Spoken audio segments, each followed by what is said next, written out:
Jai Guruji Maharaj, Shukrana Guruji Maharaj. With folded hands and gratitude in my heart, I bow to the lotus feet of our beloved Guruji. With his divine grace and his due permission, I would like to start the reading of chapter 74, Satsang number 70 from the holy book Light of Divinity. Guruji gets my life back on track. The world had come crashing down for me. Everything was a blur. Life seemed bleak and unsteady. I didn't know where it would take me from here. I'd lost my confidence, my interest in and zest for life, and forgotten what it would take to start off again on the same note with the same fervor. Precious years of my life were just slipping away. I went through a terrible ordeal. A car accident of the severest kind left me on a lonesome road. Being in a coma for 2 months, surviving on a heavy dose of steroids, heaps of medications, endless tests, innumerable incisions, glucose drips, and long physiotherapy visits, life in a nutshell. I was a victim of ruptured carotid arteries, blood loss, weakness, and paralysis. Getting the right treatment 14 years ago for such a case was a task in itself. I did not see the face of my school for a year. My friends broke down and cried in front of me, and I did not see a mirror lest I be shocked. While I was going through this, the entry of the Almighty in the form of my Guruji turned the chapter of my life. I entered a world of bliss and happiness.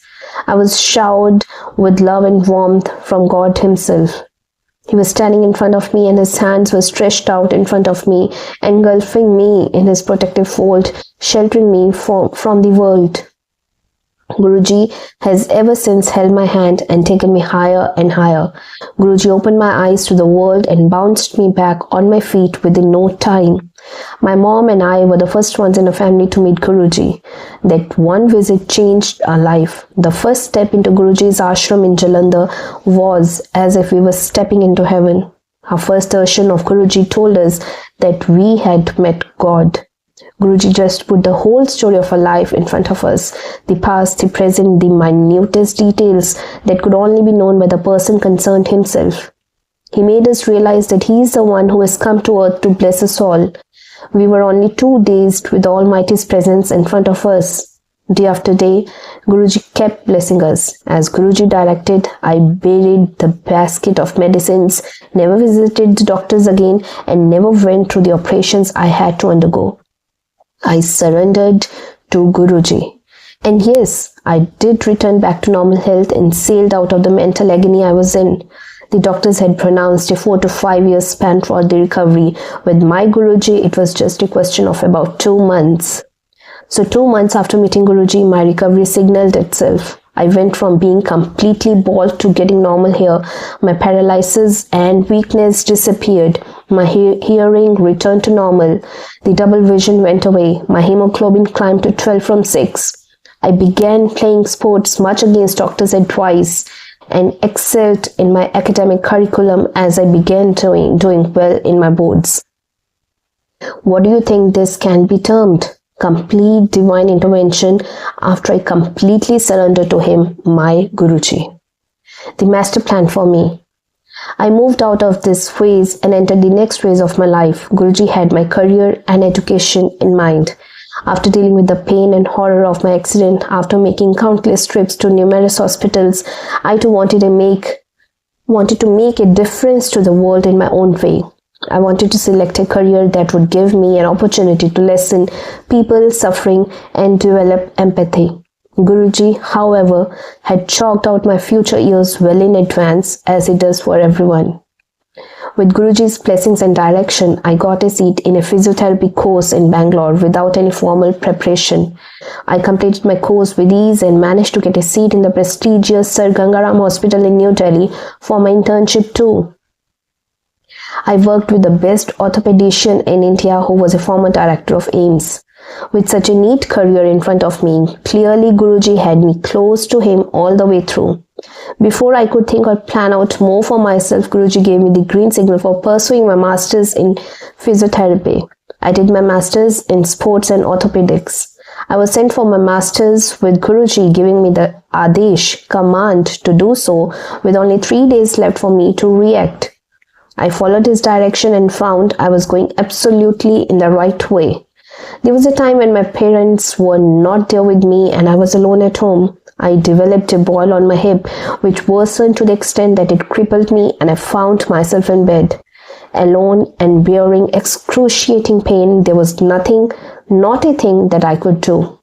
I held on to the belief that Guruji is always with me. Guruji's Sangat, our closest family, visited me regularly. I would do Guruji's Satsang and the wound would heal, the infiltrates getting removed slowly. The doctors who had suggested an incision were stunned since the healing was happening in a miraculous way not known to them. Finding a soulmate. This was a topic that I would never go near, and it never ever crossed my mind. I had so much to do, so much to achieve. But Guruji, my God, had my life all planned out for my good without me knowing about it. So at the tender age of 23, according to standards nowadays, Guruji gave me only a month's notice to get married. That deadline was stunning. From a point where I was not even thinking about such a major decision to getting married in just 30 days was a mountainous task. However, in the most amazing and astonishing manner, all things started falling in place, guided by Guruji's blessings. My family approved of the boy, who happened to be known to me and was in many ways sent by Guruji to my world merely 20 days before we got married. Within this short time, the preparations for the wedding, which would require some 2 to 3 months, were completed with ease. With Guruji's Kripa, the wedding was a grand affair, and every bit of it carried a distinct flavor of Guruji's blessings. Everyone who attended it was left admiring the ambience, the food, and other aspects of the arrangement. As we got married, Guruji sent me a message through a Sangat member that we were meant to be together for life. What bigger gift can you get in life than this? When Guruji has blessed the biggest decision of your life, there is no worry. The wedding venue deserves a special mention as well. In Delhi, it is advisable to decide on and book a venue at least a month in advance, as availability is always a problem. In my case, the notice was short, but it never became an obstacle. The venue that was finalized, Ashoka Hotel, a top hotel in Delhi, was exactly the one which Guruji had told me about 12 years ago. At that age of 11 years, I had paid no attention to it. But those words put forward in a casual conversation just show Guruji's omniscience and his immaculate planning for his devotees. Further, I learned that even his apparently casual words carry an unfailing impact and thus are not to be taken lightly. My life is Guruji and will always be Guruji. I needed someone who would understand this always and be with me in this. I wanted a family who would be with me in this. Guruji made it possible. My sister-in-law, mother-in-law, my husband all believe in Guruji. This has made things simple for me thanks to Guruji. Guruji is constantly showering his blessings on my family, be it my husband and his profession, or be it keeping the peace in a family, be it my sister-in-law's life or my in-laws. He knows all and is constantly there with them. Getting our visas without going to the embassy, directing us on our property dealings, paving the way for my husband's profession. Guruji has never left aside and he never will. Taking care of my family. After the accident, my parents were a wreck mentally and emotionally. Their life was devastated. Their daughter had gone through a traumatic phase and they had seen it. My mother's life had come to a halt. Everything now revolved around me and my condition. A woman of elegance and vivacity had now become emotionally torn. My Guruji pulled my parents out of their shell, gave them the push they so desperately needed, and showered their lives with bliss. My mother's aches and conditions to which she had submitted herself dissipated in no time. My father, an army officer, was in the thickest of situations and times, fighting in Punjab or Srinagar. He would be out there in the battlefields to serve the nation, exposing himself to constant life threats. My mother would be worried no end here, but our Guruji would assure her that everything would be fine. Be it in the form of some darshan or a dream or his heavenly aura. He was there all the way through, with mom as a reassuring force and with dad as a protector, safeguarding him from all troubles. My younger brother's heartfelt desire was to join the army. Guruji welcomed it with love and pride. Guruji also made his dream a reality. Getting through the medical round was not a piece of cake. He was rejected twice. Doctors diagnosed color blindness, which never disappears or gets cured. Guruji had, however, assured us that my brother would get through, and so he did. The color blindness had just disappeared by the last medical round. Amazing, amazing. We had all come to visit Guruji in Delhi from Bikaner. We were slated to go back by the 9 o'clock train to Bikaner, which would see us reach there by 8 a.m. However, we never think of leaving the mandir without Guruji's Adesh. We were sitting in front of Guruji, knowing he knows. However, time was running out. Guruji finally told us to leave by the 11 o'clock train, which would reach Bikaner by 10 a.m. We asked for our official vehicle at some station before Bikaner to save us some precious seconds.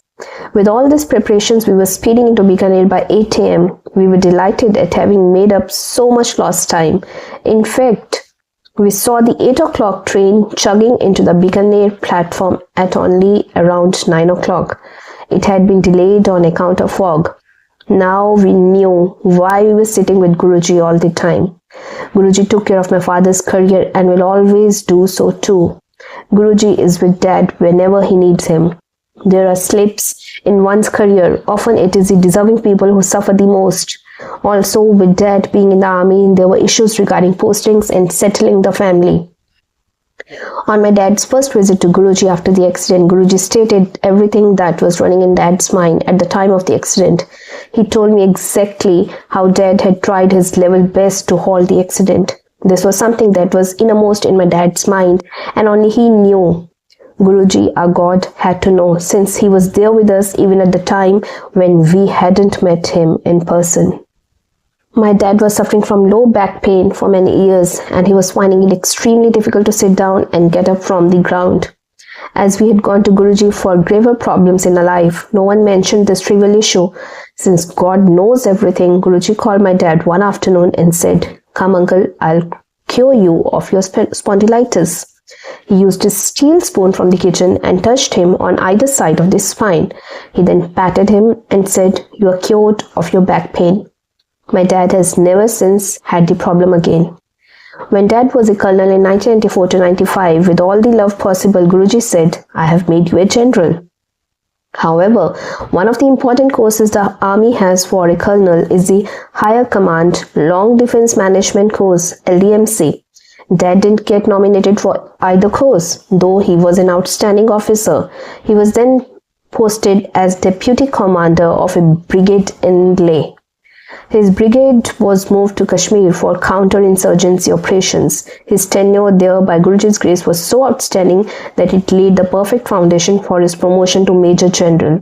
He was also nominated for the National Defence College, the only brigadier to have got through this without having done the LDMC. His promotion was also miraculous because from the artillery, only 3 brigadiers have made it to the rank of Major General. That was posted in Jalandhar, and his regiment got orders to move to Nasirabad. Guruji made a single statement: "The family need not move anywhere for 6 months." Being only too human, we didn't pay heed and used our own mind over God's and went forward to get admissions to the schools there, only to find that the schools were depressing. We had to come back without any positive work being done. Soon after that, there were the heaviest rains Punjab had ever seen. My dad and his regiment were held back for 6 months. What do you call this? It's a miracle through and through. Amazing continued. One night we were driving back from Guruji's to a house in a new Indica when the car stalled due to gear failure. Since none of us knew much about the car, Dad tried driving it till where it would go, with the gear stuck in third, requiring the speed to be maintained at least at around 40 km per hour. Our destination was about 13 km from where we were, and we started off with only Guruji's thought in our mind. And sure enough, we covered that 13 km stretch dotted with innumerable red lights and diversions and reached home without having to drop our speed below 40 km per hour even once. Just before reaching home, we came upon a herd of cows sitting on the road. At this point, Dad thought we had reached the end of our luck, but since we were traveling with Guruji's blessings, the most amazing thing happened. The cows just caught up, quickly moved aside, and returned right after we drove past, reaching the land of the rising sun. The greatest day of my mom's life was when she had Guruji's darshan. For her, it remains the most unforgettable day. It so happened that after the car accident, our well-wishers who used to go to Guruji would keep telling us to come to him. But my mother was not a religiously inclined person, so she never went. One fine day, one of her friends, a devotee, was on her way to him in the early morning. This raised all kinds of thoughts in my mother's mind. Doesn't she have anything better to do? How can she leave her house and walk out like this early in the morning? How can she go and visit Babas in this age? But since a friend used to pester my mother to come with her, my mother thought she might as well get it over with that day. My mother went to Guruji knowing the two things her friend had told her. One, the need to have faith, and that, two, he knows everything. With these two things in mind, Mom followed her friend to the land of the rising sun. When she saw Guruji sitting on the throne, my mother saw a most loving person who didn't fall in the category of mortals. She gave a sigh of relief after months of agony. My mother had been beckoned and found herself unburdening herself before him. That day was a magical and mystical day. There has been no looking back. My dad's experiences on a ghost train. We used to come to Jalandhar and have Guruji's darshan and move back at night on Sunday to be present for work on Monday morning. Since a bus service at night was unavailable in Punjab in those days, we would generally catch a train, the last leaving at 2:30 at night. One day while we were at Guruji's, my father needed to be at the office at 8:30 the next morning. But Guruji told us to keep sitting well past the time for the train and told us to leave at 3 am with the rider that we must catch the train from Jalandhar Cantonment Station. The next train was due only at 4:15 am, which would be far too late for my father to reach office in time. However, we obeyed him and reached the cantonment station at 3:15 am. My father strolled into the station's inquiry window, which he fully expected to be shut at the time. It was open though, and when he asked the person behind the counter if there was any train for Ambala before the 4:15 am one, the person told him, to his surprise, that a special train was waiting outside the station for a signal and would probably go towards Ambala. My father quickly called everyone in, and as we moved onto the platform, so did a completely vacant train. We got a full compartment to ourselves. It was a bit frightening to be the only ones in the compartment and probably on board that train too. We lashed both the doors of the compartment to ensure safety. As the train rolled over, our anxiety rose further as nothing about that train seemed usual, including the way it ran. On its way from Jalandhar to Ambala, throughout the journey, instead of rolling on the track, we could feel that the train was floating in air as it cruised towards its destination. When we reached Ambala in a couple of hours, we breathed a sigh of relief. My father went up to the station master to inquire about the train's whereabouts, but he knew nothing about it. Just imagine a station master not knowing where a train is heading. We thanked God and our journey continued. As we got out of the station and looked for a bus, we walked right into one. What good luck! We were in Chandigarh in another 40 minutes. Before we knew it, the driver decided not to take the bus to the main bus stand and instead dropped off the passengers at a circle with not one of them making a fuss over it. This detour presented us with an opportunity to get down very close to my father's place. When my father approached the bus driver, he promised to drop us off at the Chandi Mandir gate, and sure enough, we were there in another 15 minutes. Finally, when my father made a call to the transport cell for his vehicle, he expected a prompt response that would locate and bring his driver to him immediately, as he had no time to spare. To my father's surprise, the person who picked up the phone was his driver himself. With every step falling right, my father considered himself lucky to make it to the office well in time. However, normal beings as we are, we thank Guruji without making a big fuss of it. Next week, when we returned to Jalandhar, the first thing Guruji asked us was, "How did you find the ghost train?" That was when my father realized how our traveling time had been the bare minimum that day. With Guruji's divine intervention, Guruji is great. This is my and my family's story in a nutshell. What did it require from our side? Only faith and surrender. Was it too much to ask for? God is there in front of us. Guruji is our God. It's time we realize it and recognize it for our own good. There's a miracle every minute, every second. I could go on and on. Everyone must come and enter the blissful world and receive the love of God. He is calling every one of us. What are we waiting for? Satsang of Nikki Malhotra. With this, first and foremost, I would like to seek forgiveness from a beloved Guruji if there was any mistake in the narration of this divine satsang. I would also like to seek forgiveness from each and every one of you for the same, and would like to invite you to the narration of next beautiful satsang from the holy book Light of Divinity. Thank you, Guruji. Thank you each and every one of you.